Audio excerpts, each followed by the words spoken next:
absurdo!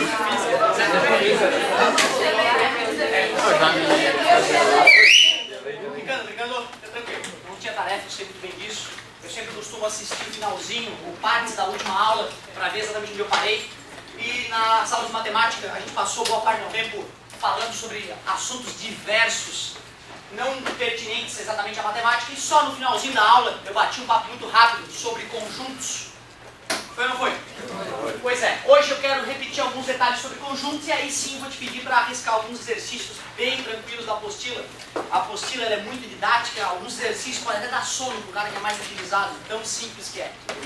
Galerinha, na hora de falar sobre conjuntos, a primeira coisa que tem que saber é o que é um conjunto. E essa ideia nós falamos na última aulinha, no final da última aula de matemática, que conjunto nada mais é que uma coleção de elementos, coleção de objetos.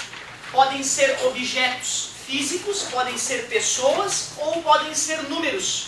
Inicialmente nós vamos trabalhar com conjuntos diversos. Logo em seguida passaremos a estudar conjuntos numéricos, apenas de números. E já que tu sabe que conjunto é uma coleção de objetos, esses objetos que chamamos de elementos do conjunto, tu tens que saber as 3 maneiras de representar um conjunto. Então a primeira coisa que eu quero te mostrar são as representações. Galera, o mesmo conjunto pode ser representado de várias maneiras diferentes. Por exemplo, eu quero um conjunto A dos números 1, 2, 3, 4, 5. Tá aí. Eu posso representar o conjunto pela citação dos elementos. Ou seja, eu vou lá, abro. Essa é a minha chave. Essa é a minha chave. Ela é manca assim mesmo. Essa é a minha outra chave. Do lado esquerdo ela fica pior, tá vendo? Certo? Porque a chave normal, teoricamente das pessoas normais, é assim, né? A minha não. A minha é essa tripinha aqui. Só para te acostumar. Beleza? Então, uma das maneiras de representar um conjunto é pela citação dos elementos. Tu vai lá e cita cada elemento. Tranquilinho, né? Uma outra maneira de representar um conjunto é por uma propriedade dos elementos. Olha só como eu vou representar esse mesmo conjunto de uma maneira bem diferente. X, esse conjunto A é formado pelos elementos X pertencente aos naturais, que bonito. Alguém lembra o nome disso? Tal que. Tu vê, a matemática tem símbolos com nomes que nós temos que conhecer. Tal que, o nome daquela parte. Certo? Tal que, eu quero de 1 a 5, então eu quero que seja maior que 0, esse x, e menor que 6. Vocês concordam que isso aqui está falando dos números 1, 2, 3, 4, 5? São os números naturais, tal que esses números sejam maiores que 0, então começa com 1, e menores que 5, que 6, então termina no 5. 1, 2, 3, 4, 5. Tranquilo? Sim. A mesma coisa foi escrita de uma forma totalmente diferente. E a terceira maneira de representar um conjunto, que é o que a gurizada geralmente mais acha legal, é por diagrama de Venn. Que é fazer uma bolinha e colocar uns carinhas ali dentro, olha que bonitinho. Aqui meio. Diagrama de Venn. Certo? Por que diagrama de Venn, professor? Porque foi o Venn que inventou. Só isso. Então aqui, pela citação dos elementos, por citação, por uma propriedade, ou ainda por diagrama de Venn.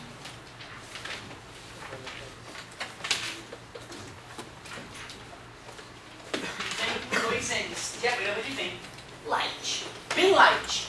Aliás, vê se vocês podem me ajudar com algo que eu já falei na última aula, para ver se vocês fixaram essa ideia. Alguém pode me falar alguma coisa sobre esses símbolos aqui? Isso, pertence e não pertence. E entre que coisas nós podemos usar o pertence ou não pertence? Conjunto de número para conjunto. Isso, de número ou de elemento, né, para conjunto. Nunca de conjunto para conjunto. Isso não. Pertence e não pertence. E tinha também o está contido e não está contido. O está contido e não está contido, ele é usado de conjunto para conjunto. Parabéns, garota, muito atenta, show de bola. Aliás, teve um que eu não falei na última aula, mas eu quero aproveitar para falar. Bem parecido, né? Certo? Bem parecido. Esse aqui é o está contido, esse aqui é o não está contido. Esse aqui é o contém. Está contido e contém. Tu vai ver que na hora de escrever faz sentido. Deixa eu até colocar aqui então.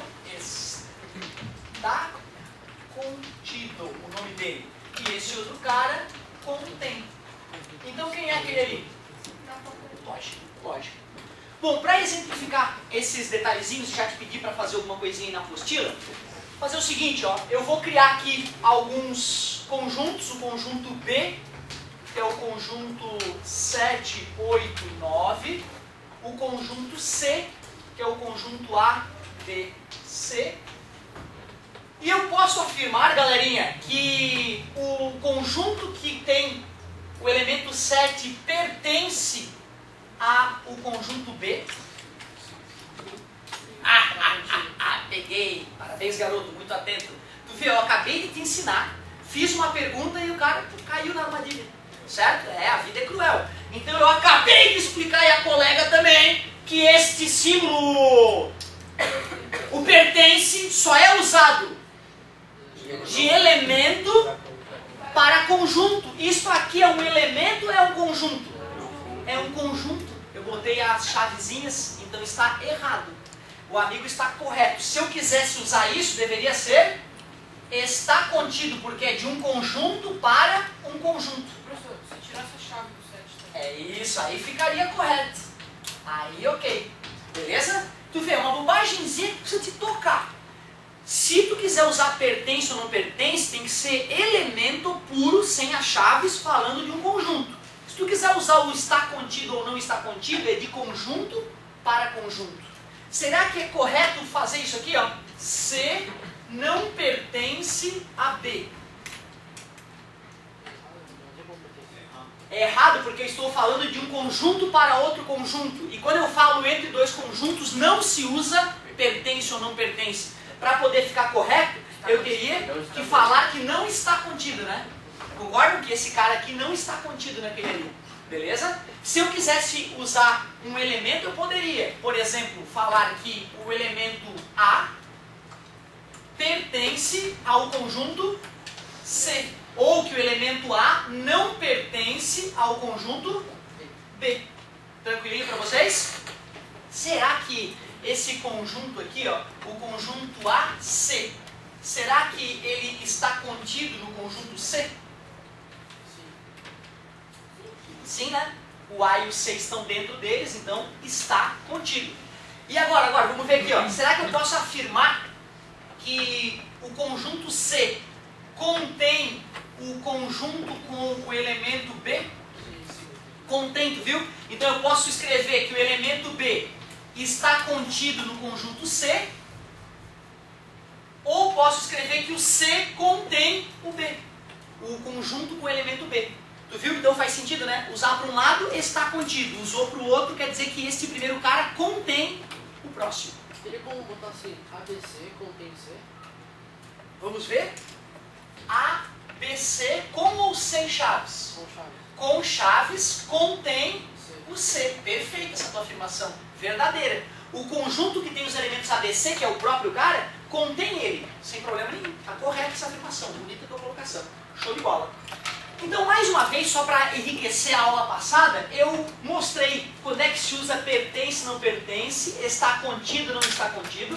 Surgiram mais dois símbolos na aula de hoje, o contém e o não contém, lógico. E te mostrei ainda 3 maneiras legais para representar, né, conjuntos. Citação, propriedade e diagrama de Venn. Beleza? Aliás, alguém lembra que símbolo é esse aqui? Ó? Deixa eu ver se vocês podem me ajudar. Quase. Não existe esse aqui, ó. Gostei. Esse aqui não existe, é o E virado para o outro lado com a barrinha. Não existe, certo? Yes, é o conjunto vazio, é a mesma coisa que escrever uma chavezinha sem nada dentro, ó. Certo? Então quando, né, tu for fazer alguma operação entre dois conjuntos e não couber nada dentro deles, tu vai lá e pode representar ou o conjunto vazio, dessa maneira, ou a bolinha com risquinho. Representa o conjunto vazio. Show de bola. Quando eu tenho um zero dentro de um conjunto, ele não é mais vazio? Não é mais vazio. Ótimo. Deixa eu até escrever isso, o que tu falou. Então eu vou escrever aqui no cantinho, ó. Isto aqui é exatamente igual a isto, mas já é diferente disso e também é diferente disso. Tem gente que se empolga, usa os dois símbolos. Isso aqui aqui é um conjunto vazio. Isso aqui não. É um conjunto cujo elemento é o símbolo de vazio. Tá vendo? O cara tem que dar uma filosofadinha aqui. Ó. Tá? Então, isso aqui representa o mesmo que isso. Mas isso aqui é que está diferente. Bizarra essa possibilidade. É bem raro de acontecer, mas em provas de vestibular mais apimentadas, eles fazem essa sacanagem. Ele pode colocar lá, até na minha prova agora já dá para colocar, que eu falei, né? Eu posso colocar o conjunto, eu posso colocar isso aqui, ó, e afirmar do lado. Essa é a representação de um conjunto vazio. Verdadeiro ou falso? Essa aqui, verdadeiro. Essa aqui, verdadeiro. Isso é falso. Certo? Porque isso aqui é a representação de um conjunto que contém o símbolo de conjunto vazio. Mas ele já não está mais vazio, certo? Seria uma pegadinha, né? Eu não sou muito chegado em pegadinha, certo? Eu não gosto de fazer uma coisa que o aluno se sinta enganado. Ah, pô, mas o cara me fez pensar dessa maneira. Eu gosto sim de explicar bem o conteúdo e cobrar aquele conteúdo. Isso eu gosto de fazer. E eu ainda aviso, galera, não se esqueçam, o conteúdo tal vai ser cobrado. Já que vocês não ficarem, sei lá, nessa situação enfadonha, eu vou pedir que vocês façam um exercíciozinho. Até selecionei já, ó. Olha que bonitinho. Esse da página 5 dá vergonha. Eu não quero que vocês façam porque ele é ridículo. Não, vamos lá. Esse da página 6, ele dá um pouco de sono, mas vamos fazer. Ó, troca de ideias da página 6. Eu vou te dar... 5 minutos é demais até, mas eu vou te dar 5 minutos para fazer aquele troca de ideias. E eu vou medir o tempo. Olha que legal. Pode ser? Página 6. Página 6, troca de ideias, está circuladinho ali, ó, bem bonitinho. Cronômetro. Valendo! 5 minutos.